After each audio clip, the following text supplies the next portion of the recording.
আবার চিপস নিয়ে গেল। তোর কিছু বলি রে? हर जीत भी हार दूं, कीमत हो कोई तुझे। ছাড়ুন ছাড়ুন আগে ছাড়ুন। একটা পাগলকে আপনি এইভাবে মারছেন। মারবে না, আমার মেয়ের হাত থেকে চিপস কেড়ে খাচ্ছে। ওকে উচিত শিক্ষা দেওয়া দরকার। উচিত শিক্ষা সেটা তুই 7 বছর আগেই দিয়েছিস। আজ আবার নতুন করে কি দিবি? মানে তুই কি বলতে চাইছিস? তোকে আর কি বলবো বল, আর বলার মতো বাকি বা কি আছে? তোর তো দেখছি খুব চ্যাটাং চ্যাটাং কথা। চালাস তো একটা চায়ের দোকান। আমি চায়ের দোকান চালালেও আমার একটা মন আছে রে, তোর মতো বেঈমান না। ওর তোকে আমি বলিনি তোর যা লাগবে আমার দোকান থেকে নিবি? চলো, দেরি হয়ে যাচ্ছে। হ্যাঁ হ্যাঁ চলো।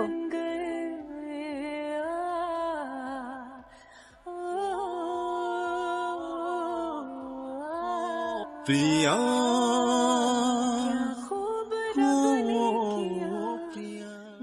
ওই পাগলটা কি, আর ওর জন্য বা পল্লবী আমাকে এত অপমান করলো কেন?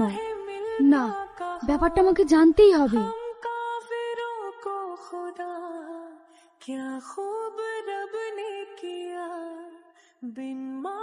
পল্লবী কে? আমি তুহিনা। এত রাতে তুই এখানে কি মনে করে? তোর কাছে একটা জিনিস জানতে এসেছি। কি? ওই পাগলটা কে? কেন তুই চিনিস না? না। চিনেও না চিনার ভান করছিস। দেখ আমার এখন ঘুম পাচ্ছে, তুই এখন আসতে পারিস। না, আমি সত্যটা না জেনে এখান থেকে যাবো না। তাহলে সত্যটা কি শোন, ও হচ্ছে রুদ্র, যাকে তুই ধোকা দিয়ে নিজের সুখের জন্য অন্য একটা ছেলেকে বিয়ে করেছিস। রুদ্র? কেন তুই ভুলে গিয়েছিস সেই দিনের কথাগুলো? তুহিনা, একটা কথা বলবো? হ্যাঁ বলো। আমাকে তুমি কখনো ছেড়ে যাবে না তো?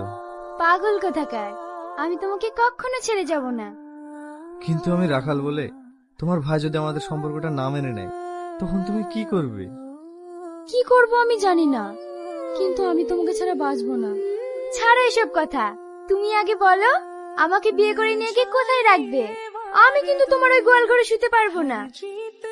আরে পাগলি, তুমি কেন গোয়াল ঘরে থাকবে? আমি তোমাকে বিয়ে করে অনেক দূরে চলে যাব, সেখানে আমাদের ছোট্ট একটা সংসার হবে।